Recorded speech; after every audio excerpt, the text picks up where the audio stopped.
بسم اللہ الرحمن الرحیم۔ آج ہمارا موضوع انبیاء علیہم السلام کی بعثت کا مقصد ہے۔ عزیز طلبہ، اس سے پہلے کہ ہم یہ پڑھیں کہ انبیاء علیہم السلام کو اللہ تعالیٰ نے دنیا میں کیوں بھیجا، ضروری ہے کہ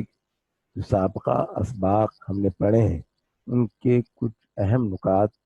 کا ہم دور کر لیں۔ ہم نے سب سے پہلے انسان کی حقیقت کے بارے میں پڑھا تھا، اور اس میں ہم نے پڑھا تھا کہ اللہ تعالیٰ نے انسان کو مٹی سے پیدا کیا ہے، اور اس کے لیے قرآن مجید میں مختلف مقامات پر مختلف الفاظ آئے ہیں۔ مثلا تراب، مٹی یا خاک، تین، مٹی میں پانی ملا کر بنایا گیا گارا، حمائم مسنون، وہ گارا جس کے اندر بو پیدا ہو جائے، سلسال کالفخار، ٹھیکرے کی طرح کھنکھناتی ہوئی مٹی سے انسان کو پیدا کیا، بشر، مٹی کی آخری صورت جس میں اللہ تعالیٰ نے اپنی خاص روح پھونکی۔ تو انسان بنیادی طور پہ مٹی سے بنایا گیا، لیکن مٹی سے بنائے گئے اس انسان کو فضیلت کس وقت حاصل ہوئی کہ جب اللہ تعالیٰ نے خود یہ کہا کہ میں اپنی روح میں سے جب اس میں کچھ روح پھونک دوں تو تم سب سجدے میں گر جانا۔ تو انسان کو فضیلت اللہ تعالیٰ نے جو بخشی ہے اور جو اعزاز بخشا ہے وہ اس حوالے سے منفرد ہے کہ کائنات میں زمین اور آسمان کے درمیان جو کچھ بھی موجود ہے سب کا خالق اللہ تعالیٰ ہے، لیکن اللہ تعالیٰ نے انسان کے لیے یہ الفاظ فرمائے کہ میں نے اسے اپنے ہاتھوں سے بنایا ہے، اور پھر یہ کہا کہ میں نے اپنی روح میں سے خاص روح اس میں پھونکی ہے، اور پھر انسان کو جو منصب اللہ تعالیٰ نے عطا کیا اور اس کا اعلان انسان کی پیدائش سے پہلے ہی کر دیا گیا کہ وَإِذْ قَالَ رَبُّكَ لِلْمَلَائِكَةِ إِنِّي جَاعِلٌ فِي الْأَرْضِ خلیفہ، اور جب تمہارے رب نے فرشتوں سے کہا تھا میں ضرور بناؤں گا زمین میں ایک نائب، تو اللہ تعالیٰ نے نہ صرف انسان کو خلق کیا جس طرح کی کائنات کی اور دیگر چیزوں کو خلق کیا ہے، بلکہ اسے اپنا نائب اس کو بنا کر دنیا میں بھیجا، زمین پر بھیجا۔ اور پھر یہ بھی ہم پڑھ چکے ہیں کہ اللہ تعالیٰ نے انسان کی زندگی کا مقصد کس چیز کو قرار دیا ہے۔ سورہ ذاریات کی آیت میں 56 میں آتا ہے کہ وما خلقت الجن والانس الا لیعبدون، کہ ہم نے جنوں اور انسانوں کو اس کے سوا کسی کام کے لیے پیدا نہیں کیا ہے کہ وہ میری بندگی کریں۔ یعنی انسان کی پیدائش کا مقصد اللہ تعالیٰ کی اطاعت، فرمانبرداری، بندگی ہے، اور اللہ تعالیٰ ہر وقت اور ہر جگہ موجود ہے، اس لیے انسان کی زندگی کا کوئی لمحہ اور کوئی گوشہ اللہ تعالیٰ کی بندگی، اطاعت اور فرمانبرداری سے خالی نہیں رہنا چاہیے۔ اور پھر صرف انسان کو خلیفہ بنا کر ہی نہیں پیدا کیا گیا، اس کو زندگی کا مقصد صرف یہ طے نہیں ہوا کہ وہ بندگی کرے گا، بلکہ اللہ تعالیٰ نے انسان سے ایک عہد لیا، اور اس کا ذکر سورہ اعراف میں آتا ہے کہ حضرت آدم علیہ السلام کی پشت میں سے قیامت تک جتنے بھی انسان اس دنیا میں آنے والے تھے ان سب کی روحوں کو نکالا گیا اور ان کو اللہ کے حضور جمع کیا گیا، اور پھر ان سے اللہ تعالیٰ نے ایک عہد لیا، اور اس کے الفاظ کچھ اس طرح ہے، ترجمہ ہے، اور اے نبی لوگوں کو یاد دلاؤ وہ وقت جب کہ تمہارے رب نے بنی آدم کی پشتوں سے ان کی نسل کو نکالا تھا اور انہیں خود ان کے اوپر گواہ بناتے ہوئے پوچھا تھا کیا میں تمہارا رب نہیں ہوں؟ انہوں نے کہا ضرور آپ ہی ہمارے رب ہیں، ہم اس پر گواہی دیتے ہیں۔ یہ ہم نے اس لیے کیا کہ کہیں تم قیامت کے روز یہ نہ کہہ دو کہ ہم اس بات سے بے خبر تھے۔ یعنی تمام انسانوں سے جو اس دنیا میں آ چکے ہیں، آئیں گے، ان کو پہلی مرتبہ ازل میں حضرت آدم علیہ السلام کی پشت سے نکالا گیا، اور پھر اللہ تعالیٰ نے ان سے پوچھا کہ کیا میں تمہارا رب نہیں؟ اور سب نے کہا قالوا بلا، کیوں نہیں، آپ ہی ہمارے رب ہیں۔ پھر دنیا میں ان سے ایک میثاق باندھا گیا، سورہ مائدہ کی آیت ہے یا ایھا الذین آمنوا اوفوا بالعقود، اے لوگوں جو ایمان لائے ہو بندشوں کی پوری پابندی کرو۔ یعنی جو لوگ اللہ پر ایمان لے کے آتے ہیں، شعوری طور پر اللہ تعالیٰ کو اپنا خالق، مالک، حاکم اور فرمانروا تسلیم کرتے ہیں، تو وہ دراصل اس بات کا عہد کرتے ہیں کہ وہ صرف اللہ تعالیٰ ہی کی بندگی کریں گے۔ تو یہ جو عہد کر کے دائرہ ایمان میں آتے ہیں تو اہل ایمان کو کہا گیا ہے کہ جو تم نے کمٹمنٹ کیا ہے، جو اللہ تعالیٰ کے ساتھ معاہدہ کیا ہے، عہد و پیمان کیا ہے، تو اپنی اس عہد و پیمان کو، اس معاہدے کو پورا کرو۔ اور آپ کو یاد ہوگا کہ ہم نے پچھلے اسباق میں پڑھا تھا کہ جب اللہ تعالیٰ نے اعلان کیا کہ میں آدم کی تخلیق کرنے والا ہوں اور اسے اپنی زمین پر اپنا خلیفہ بنانے والا ہوں، اور پھر اس پر فرشتوں نے اپنے خدشات کا اظہار کیا تھا کہ ایک بااختیار مخلوق آپ پیدا کریں گے تو وہ فساد برپا کرے گی، تو اللہ تعالیٰ نے کہا تھا جو کچھ میں جانتا ہوں تم اسے نہیں جانتے۔ اور پھر اللہ تعالیٰ نے تمام چیزوں کا علم انسان کو دیا تھا، اور پھر فرشتوں سے پوچھا تھا کہ ان تمام چیزوں کے نام بتاؤ، انہوں نے کہا ہم تو وہی جانتے ہیں جتنا آپ نے ہمیں علم دیا ہے۔ اور پھر حضرت آدم علیہ السلام سے پوچھا تھا اللہ تعالیٰ نے، تو حضرت آدم علیہ السلام نے تمام چیزوں کے نام بتائے تھے۔ تو انسان کی ایک فضیلت یہ ہے کہ اسے علم دیا گیا ہے، اور جب اللہ تعالیٰ نے فضیلت سے کے ذریعے حجت پوری کر دی تو پھر اس کے بعد اللہ تعالیٰ نے تمام مخلوق کو کہا، فرشتوں کو کہا کہ اب سجدہ کرو۔ سب نے سجدہ کیا سوائے ابلیس کے۔ ابلیس جنوں میں میں شامل تھا، اور اس نے سجدہ کرنے سے انکار کر دیا، اور سجدہ کرنے سے انکار کی وجہ اس کا تکبر تھا، اس کا وہم تھا، اس کا گمان تھا کہ میں آگ سے پیدا کیا گیا ہوں اور میں جو ہے انسان سے زیادہ افضل ہوں، کیونکہ انسان مٹی سے پیدا کیا گیا، یہ اس کا گمان تھا۔ حالانکہ اس کے پاس کوئی دلیل نہیں تھی کہ آگ مٹی سے بہتر ہوتی ہے، اور وہ سمجھتا تھا اپنی عبادت کی بنیاد پر کہ مجھے خلیفہ بنایا جانا چاہیے تھا، منصب کا خواہش مند تھا، شہرت کا خواہش مند تھا۔ تو اس نے نہ صرف سجدہ کرنے سے انکار کر دیا، ہم بہت تفصیل کے ساتھ پڑھ چکے ہیں پچھلی مرتبہ، بلکہ اس نے اللہ تعالیٰ سے مہلت طلب کی، اجازت طلب کی کہ میں اسے سیدھے راستے سے ہٹاؤں گا اور اس میں بھٹکا کے چھوڑوں گا۔ اور الفاظ آئے تھے بما اغویتنی لاغوینہم، کہ میں اس کے راستے میں گھات لگاؤں گا، اسے سیدھے راستے سے ہٹاؤں گا، اور بہت کم لوگوں کو تو شکر گزار پائے گا، اور جو تیرے خاص بندے ہوں گے وہی تیرے راستے پر چلیں گے۔ تو ابلیس کا یہ جو مہلت طلب کرنا اور اس بات کا اللہ تعالیٰ کے سامنے اظہار کرنا کہ میں اس کو راستے سے ہٹاؤں گا، تو دراصل یہ انسان کے خلاف ابلیس کا اعلان جنگ تھا۔ اسی کو مارکہ خیر و شر کہا جاتا ہے، اور اس مارکہ خیر و شر، نیکی اور بدی کے درمیان یہ جو ٹکراؤ ہے، نیکی اور بدی کے درمیان یہ جو تصادم ہے، حق و باطل کے درمیان جو یہ کشمکش ہے، خیر و شر کے درمیان یہ جو مارکہ آرائی ہے، یہ دنیا میں شروع نہیں ہوئی، بلکہ دنیا میں حضرت آدم علیہ السلام کے آنے سے پہلے اسی وقت شروع ہو گئی تھی، جب حضرت آدم علیہ السلام کی تخلیق ہوئی، اور جب تمام مخلوق کو کہا گیا کہ وہ حضرت آدم علیہ السلام کو سجدہ کریں، ماں سوائے ابلیس کے سب نے سجدہ کیا، اور ابلیس نے انسان کے خلاف اعلان جنگ کر دیا۔ اسی کو مارکہ خیر و شر کہا جاتا ہے۔ اسی لیے اقبال کا مشہور شعر ہے، ستیزہ کار رہا ہے ازل سے تا امروز، ستیزہ کار رہا ہے ازل سے تا امروز، چراغ مستوی سے شرار بو لہبی۔ بانگ درا کی نظم ارتقا، اس نظم کا یہ شعر ہے جس میں اقبال کہتے ہیں ستیزہ کار، ستیزہ کار کا مطلب مسلسل مصروف جنگ، ازل کہتے ہیں اس کائنات سے پہلے کا دور، اور امروز کہتے ہیں اس کے معنی آج کا دن، یعنی ازل سے لے کر آج تک، یعنی یہ جو مارکہ آرائی ہے خیر و شر کے درمیان، یہ اس دنیا میں شروع نہیں ہوئی ہے، یہ تو دنیا سے پہلے ازل میں جب حضرت آدم علیہ السلام کی تخلیق ہوئی تھی وہیں پہ یہ مارکہ آرائی شروع ہو گئی تھی۔ تو اقبال فرما رہے ہیں ستیزہ کار رہا ہے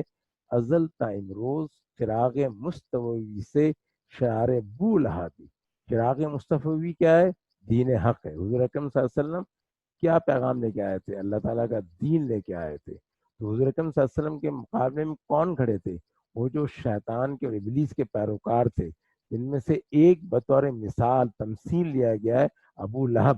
تو ابو لہب جو ہے اس کی حیثیت کیا تھی؟ شرارے کی تھی۔ تو یہ جو لڑائی تھی، جو چاہے وہ حضرت آدم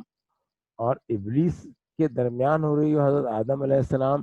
یا وہ حضرت ابراہیم علیہ السلام اور نمرود کے درمیان یہ کشمکش برپا ہو، یا وہ حضرت موسیٰ اور فرعون، حضرت موسیٰ علیہ السلام اور فرعون کے درمیان برپا ہو، یا یہ مارکہ آرائی حضور اکرم صلی اللہ علیہ وسلم اور کفار مکہ کے درمیان برپا ہو۔ اقبال کہہ رہے ہیں ستیزہ کار رہا ہے ازل سے تا امروز، چراغ مستوی سے شرار بو لہبی، یعنی یہ جو خیر و شر کی مارکہ آرائی ہے، حق و باطل کے درمیان یہ جو جنگ ہے، یہ ازل سے جاری ہے اور آج تک جاری ہے۔ اور یہ جنگ کس کے درمیان ہے؟ یہ دین حق کے پیروکاروں کے درمیان ہے، اور یہ ان لوگوں کے درمیان ہے جو ابلیس کے پیروکار ہیں۔ تو اس کا کیا مطلب ہوا کہ پہلے دن ہی دو گروہ وجود میں آ گئے، اور قرآن مجید نے اس کے لیے مختلف الفاظ استعمال کیے ہیں۔ سورہ بینہ میں جو اہل حق ہیں ان کے لیے استعمال کیا گیا لفظ خیر البریہ، اور وہ جو ابلیس کے پیروکار ہیں ان کے لیے لفظ استعمال کیا گیا شر البریہ۔ اور سورہ بینہ میں اللہ تعالیٰ نے وضاحت کی کہ خیر البریہ کون ہے، وہ کون سا گروہ ہے جو خیر البریہ ہے۔ ان الذین آمنوا وعملوا الصالحات اولئک هم خیر البریہ،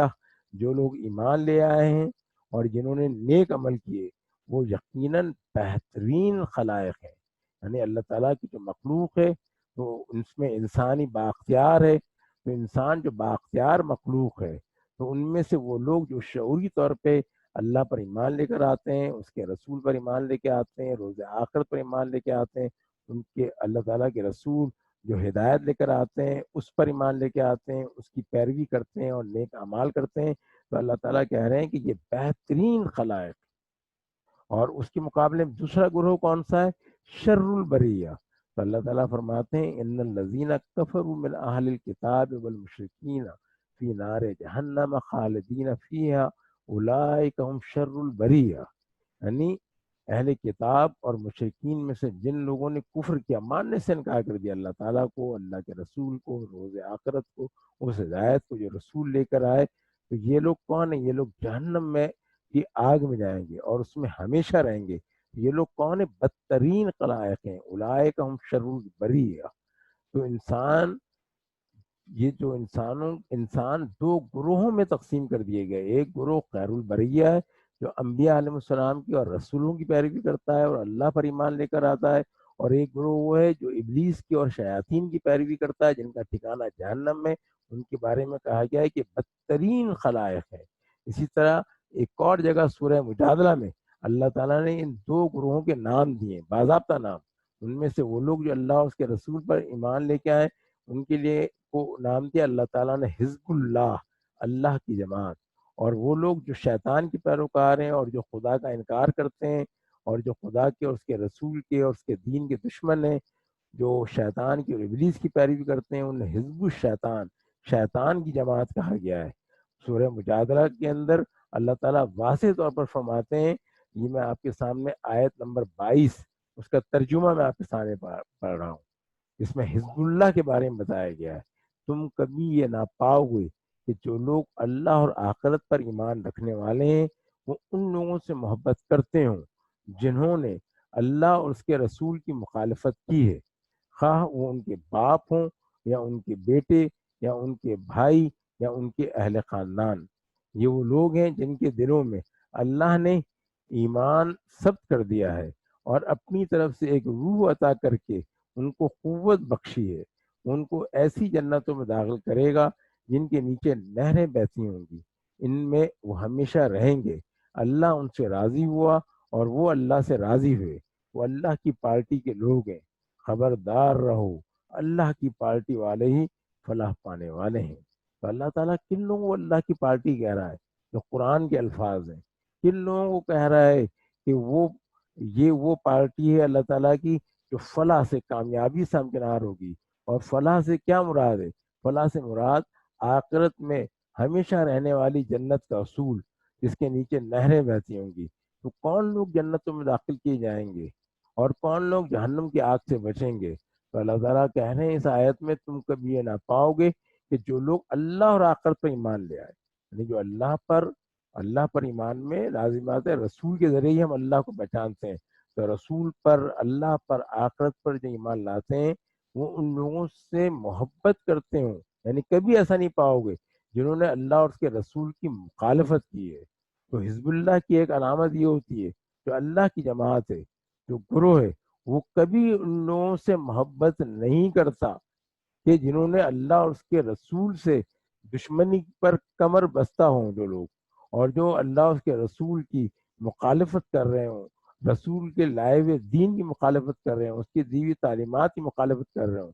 یہاں تک کہ خواہ وہ ان کے باپ ہوں یا ان کے بیٹے یا ان کے بھائی یا ان کے اہل خاندان۔ جب ایک شخص ایمان لے کے آتا ہے تو وہ ایک نئی برادری میں داخل ہو جاتا ہے، جس کی بنیاد کلمے کی بنیاد پر ہوتی ہے۔ اب اگر باپ کلمے کو قبول نہیں کرتا اور وہ شیطان کا ساتھ دے رہا ہے، اگر بھائی جو ہے وہ اللہ کے دشمنوں کا ساتھ دے رہا ہے، تو جو اللہ کی پارٹی کے لوگ ہوتے ہیں، جو اللہ پر ایمان لے کر آتے ہیں، ان کے لیے اللہ اور اس کا رسول زیادہ محبوب ہے، اور وہ آخرت میں جہنم کی آگ سے بچنے کے لیے اور جنت کے میں جانے کے لیے وہ ان لوگوں سے محبت نہیں کرتے جو اللہ اور اس کے رسول کی دشمنی پر کمر بستہ ہوں، چاہے وہ ان کے قریبی رشتے دار، ان کے ماں باپ، ان کے بیٹے یا بھائی یا ان کے خاندان کے لوگ ہی کیوں نہ ہوں۔ یہ لوگ کون ہیں؟ یہ حزب اللہ ہیں، یہ اللہ کی پارٹی کے لوگ ہیں۔ اور اس کے مقابلے میں حزب الشیطان کے بارے میں اسی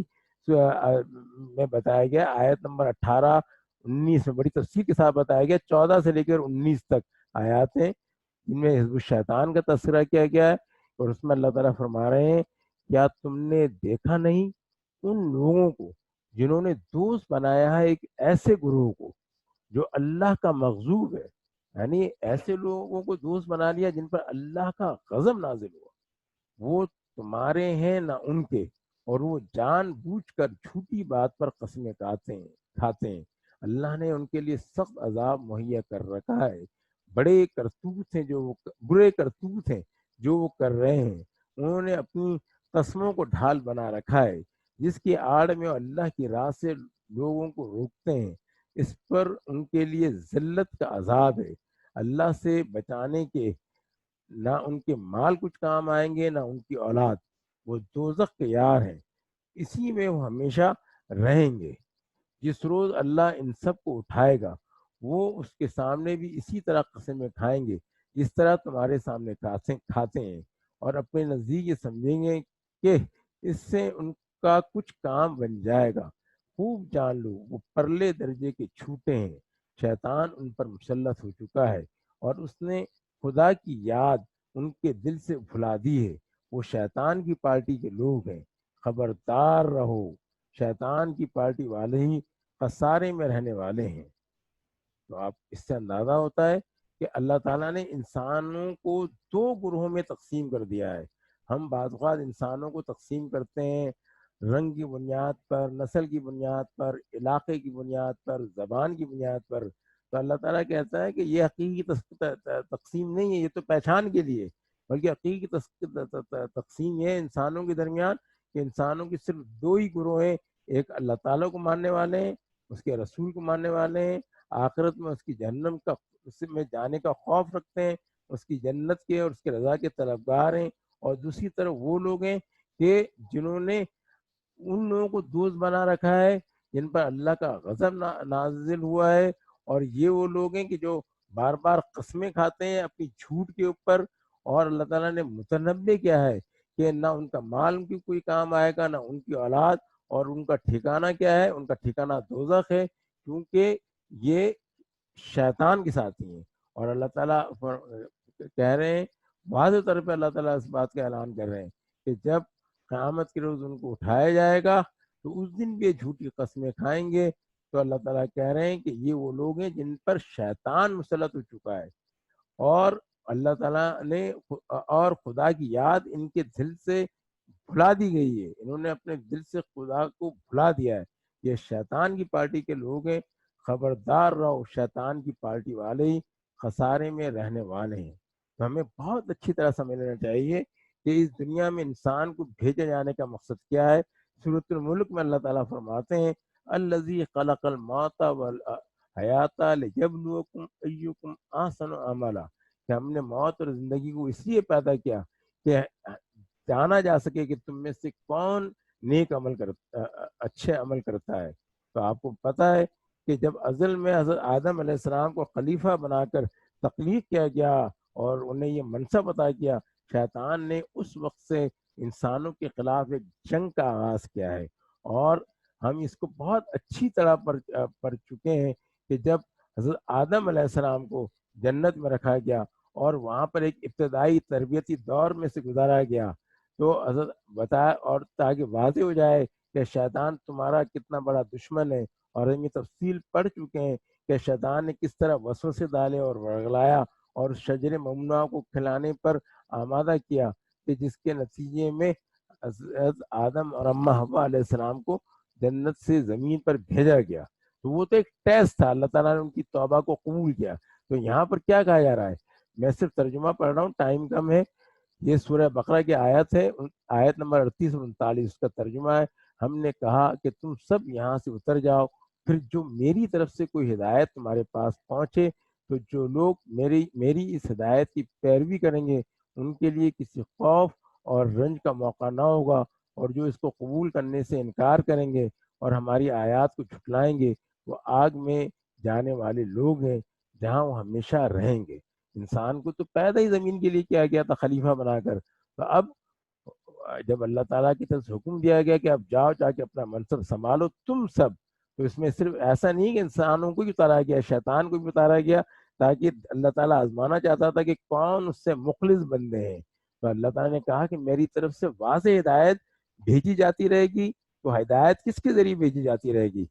انبیاء کے ذریعے۔ تو انبیاء کے بھیجے جانے کا مقصد یہی ہے کہ انسان چونکہ بھول جاتا ہے، جس طرح جنت کے اندر بھول جاتا ہے کہ اللہ تعالیٰ نے منع کیا ہے، انسان کی ایک کمزوری ہے، تو بار بار وہ یاد دلائیں۔ تو جو لوگ رسولوں کی پیروی کریں گے شیطان کے مقابلے میں، تو ان کے لیے نہ کوئی خوف ہوگا اور نہ رنج،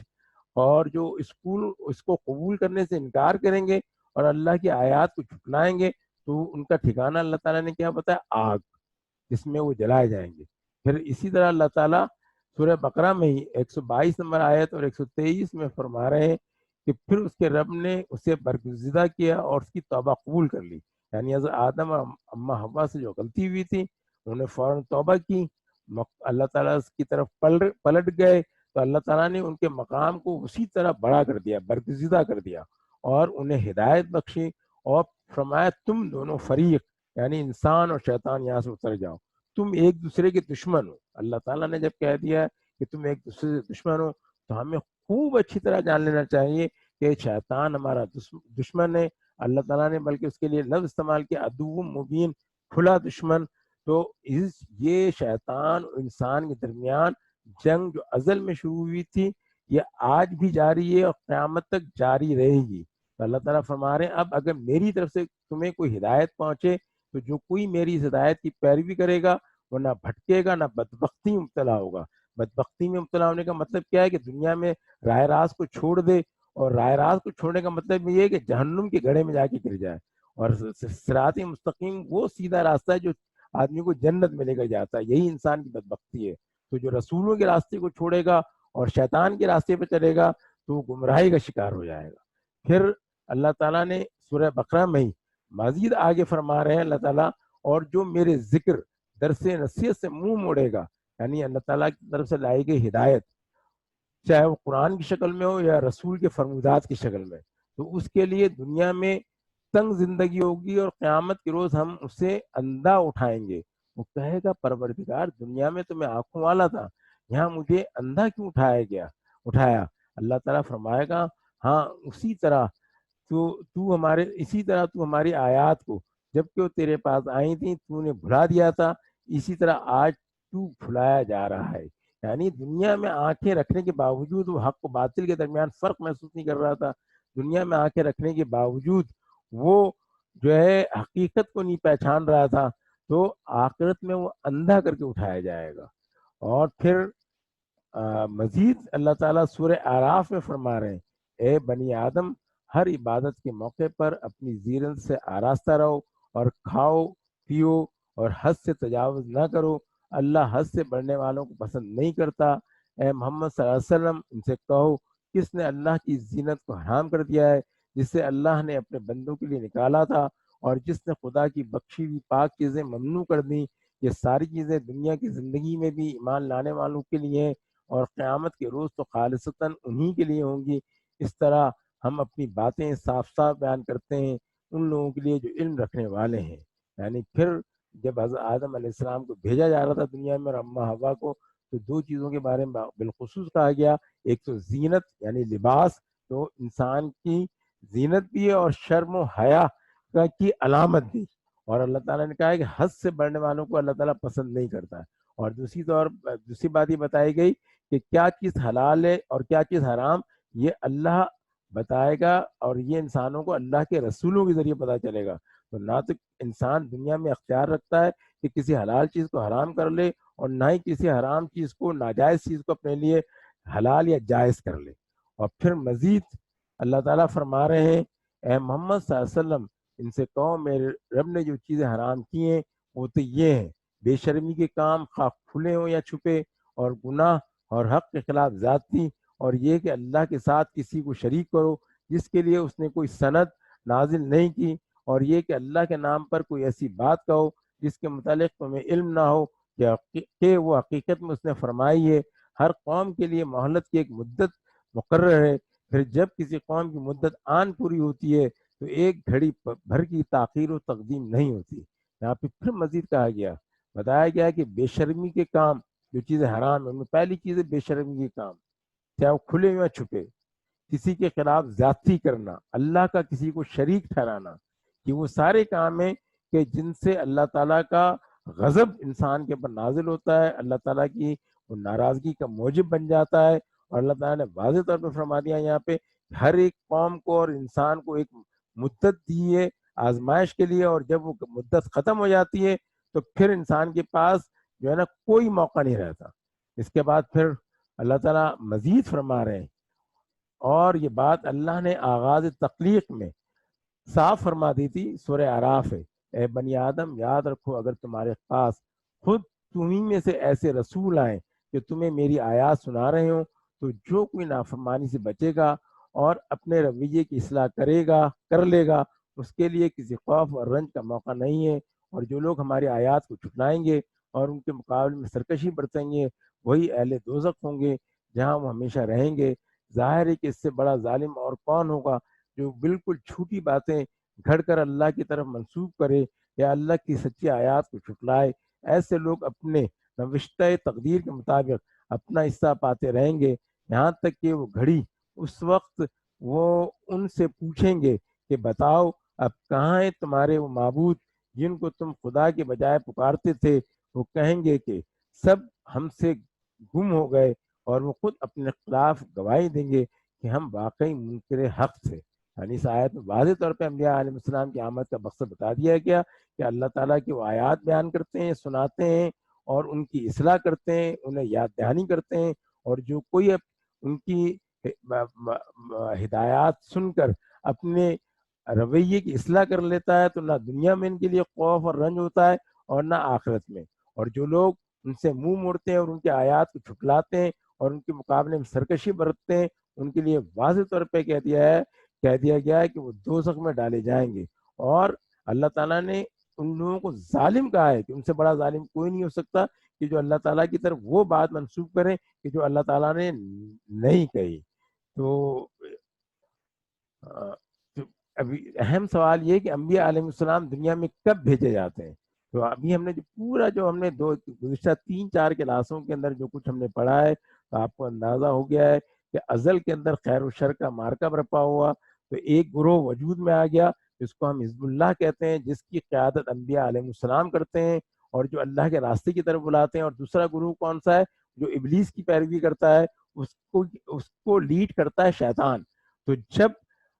شیطان کا زور دنیا میں بہت زیادہ ہو جاتا ہے، گمراہی پھیل جاتی ہے، تو اللہ تعالیٰ خیر و شر کی اس کشمکش کے موقع پر انبیاء علیہ السلام کو، رسولوں کو اور اولو العزم من رسول کو جو وہ بھیجتے ہیں تاکہ دنیا کو اور انسانوں کو اس راستے پر لگائیں کہ اس کے نتیجے میں جنت میں جا سکے۔ اچھا، تو یہ ہے بنیادی طور پہ کہ انبیاء علیہ السلام دنیا میں کب بھیجے جاتے ہیں۔ اچھا ہے نا، اب یہاں پر ہم اس کو جب آپ کے ساتھ ایک نشست بھی کریں گے، جب اسکول کھلے گا تو اس کو ہم تفصیل کے ساتھ جو سوال جواب کرنا چاہتے ہیں وہ سوالات بھی بھیج سکتے ہیں، آ کے مل بھی سکتے ہیں. ایک نظم ہے، 2 نظمیں، یہ صرف ابھی ہم اس کو ہم اس کو پڑھ نہیں رہے، یہ کبھی ہم اس پہ الگ سے نشست کریں گے. تو فرشتے آدم کو جنت سے رخصت کرتے ہوئے، یا اقبال کی بڑی مشہور نظم ہے جبال جبریل میں، کہ فرشتے آدم کو جنت سے رخصت کرتے ہوئے کیا کہہ رہے ہیں. تو اس میں آدم کی فضیلت اور انسان کا جو آپ کے کی عظمت ہے اس کا اظہار کیا گیا ہے. میں صرف پڑھ کر سنا رہا ہوں، ابھی ہم اس کے مطالب پر بات نہیں کر رہے. تو فرشتے آدم کو جنت سے رخصت کرتے ہوئے کیا کہہ رہے ہیں؟ عطا ہوئی ہے تجھے روز و شب کی بیتابی، خبر نہیں کہ تو خاکی ہے یا کہ سیما بھی. سنا ہے خاک سے تیری نمود ہے لیکن تیری سرشت میں ہے کو کبھی وہ مہتابی. جمال اپنا اگر خواب میں بھی تو دیکھے، ہزار ہوش سے خوشتر تیری شکر خوابی. گراں بہائے تیرا گر اے سحر گاہی، اسی سے ہے تیرے نقل کہن کی شادابی. تیری نوا سے ہے بے پردہ زندگی کا ضمیر، تیری نوا سے ہے بے پردہ زندگی کا ضمیر، کہ تیرے ساس کی فطرت نے کی ہے مزرابی. اب روح ارضی حضرت آدم علیہ السلام جب زمین پر بھیجے جاتے ہیں تو اقبال منظر کھینچ رہے ہیں کہ روح ارضی آدم کا استقبال کر رہی ہے. تو وہ کیا کہہ رہی ہے؟ کھول آنکھ زمین دیکھ، فلک دیکھ، فضا دیکھ، مشرق سے ابھرتے ہوئے سورج کو ذرا دیکھ، اس جلوے بے پردہ کو پردوں میں چھپا دیکھ، ایام جدائی کے ستم دیکھ، جفا دیکھ، بےتاب نہ ہو معرکہ ہے بیم و رجا دیکھ. ہیں تیرے تصرف میں یہ بادل، یہ گھٹائیں، یہ گنبد افلاک، یہ خاموش فضائیں، یہ کوہ، یہ صحرا، یہ سمندر، یہ ہوائیں تھی پیش نظر کل تو فرشتوں کی ادائیں. آئینے ایام میں آج اپنی ادا دیکھ،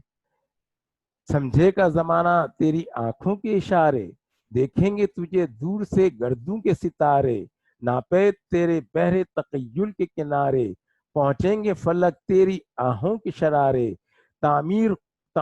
خودی کر اثر آہ رسا دیکھ، خورشید جہاں تاب کی زو تیرے شرر میں، آباد ہے ایک تازہ جہاں تیرے ہنر میں، چشتے نہیں بخشے ہوئے فردوس نظر میں، جنت تیری پنہا ہے تیرے خون جگر میں، اے پے کرے گل کوشش پہم کی جزا دیکھ. نالندہ تیرے اود کا ہر تار ازل سے، نالندہ تیرے اود کا ہر تار ازل سے، تو جن سے محبت کا خریدار ازل سے، تو پیر صنم خان ہے اسرار ازل سے، محنت کشو خوں ریز و کم آزار ازل سے، ہے راکب تقدیر جہاں تیری رضا دیکھ. یہ دونوں نظمیں بہت دلچسپ ہیں، ہم ابھی سے نہیں پڑھ رہے، ہم اس کے لیے الگ سے ایک نشست کریں گے، ہو سکتا ہے کہ ہم آن لائن ہی کریں اس نشست کو. اب اس کے بعد آپ لوگوں کو کچھ گھر کا کام دیا جا رہا ہے، ان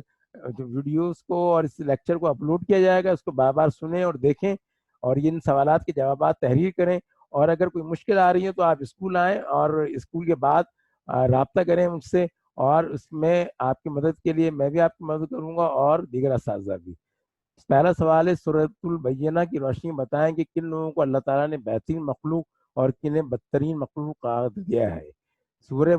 مجادلہ کی روشنی میں بتائیے کہ اللہ تعالیٰ نے انسانوں کو کتنے گروہوں میں تقسیم کیا ہے اور ان گروہوں کو کیا نام دیے ہیں. فلاح سے کیا مراد ہے، کون لوگ فلاح پائیں گے. سورۃ المجادلہ میں حزب اللہ سے تعلق رکھنے والے افراد کی کیا خصوصیات ہیں، ان کے کن انعامات کا ذکر کیا گیا ہے. سورۃ المجادلہ کی روشنی میں بتائیے کہ حزب الشیطان میں کون لوگ شامل ہیں اور ان کی کیا خصوصیات ہیں. قرآنی تعلیمات کی روشنی میں بتائیے کہ خسارے سے کیا مراد ہے. نئے سورۃ المجادلہ میں بتائیے کہ کن لوگوں کے بارے میں کہا گیا ہے کہ وہ خسارے سے دوچار ہیں. جو لوگ خسارے سے دوچار ہیں انہیں کیا سزا ملے گی. حضرت آدم علیہ السلام اما ہوا اور شیطان کو زمین پر اتارتے وقت اللہ تعالیٰ نے کسے ایک دوسرے کا دشمن قرار دیا تھا. حضرت آدم و اما ہوا کو زمین پر اترنے کا حکم دیتے ہوئے اللہ تعالیٰ نے دونوں کو کیا نصیحت کی. سورۃ البقرہ کی آیت 122 اور 123 میں کن ہستیوں کی طرف اشارہ کیا گیا ہے کہ جب ہدایت لے کر آئیں تو ان کی پیروی کرنا. وہ کون لوگ ہیں کہ جنہیں کوئی غم اور خوف نہیں ہوگا. سورۃ البقرہ کی آیت 122 اور 123 کی روشنی میں وضاحت کی ہے. پھر اس کے بعد ایک اور سوال ہے، جو لوگ خدا کے ذکر و نصیحت سے منہ موڑیں گے ان کے لیے کیا سزا بیان کی گئی ہے. تو اس حوالے سے کچھ کوئز اور اسائنمنٹ انشاءاللہ تعالیٰ اپلوڈ کی جائیں گے، تو وہ بھی آپ حل کیجیے گا. یہ جو آپ کی پریزنٹیشن ہے اس کے اندر بعض جگہ املے کی غلطیاں ہیں، تو اس کو ہم جو اصلاح کر کے اگر کوئی لینا چاہتا ہے تو اس کو اصلاح کے دے دیں، لیکن کوئی معمولی غلطیاں ہیں اس کو نظر انداز کر دیجیے. تو میرا خیال ہے کہ یہ آج کا ہم نے ایک اہم ٹاپک ہم نے پڑھا ہے کہ انبیاء علیہ السلام کی بعثت کا مقصد کیا ہے. وہ انسانوں کو بھولا ہوا سبق یاد دلانے کے لیے آتے ہیں کہ اللہ کے بندے ہیں، اور وہ منصب خلافت پر خلیفہ بنا کر بھیجے گئے ہیں، اور انسان کا اللہ سے تعلق جوڑنے کے لیے آتے ہیں. اور کب آتے ہیں؟ خیر و شر کے درمیان مارکہ آرائی اور حق و باطل کے درمیان جو کشمکش ہے جب وہ کسی اہم موڑ پر پہنچ جاتی ہے تو تب آتے ہیں. اگلا جو ہمارا یہ موضوع کنٹینیو ہے. اب ہم انبیاء علیہ السلام کی کیا دعوت تھی، کیا پیغام ہے، ذرا تفصیل سے ہم اس کو اگلے لیکچر میں پڑھیں گے. انشاءاللہ تعالیٰ آپ اس کو سنیں گے اور جو کام دیا گیا اس پر آپ اس کو مکمل کریں گے.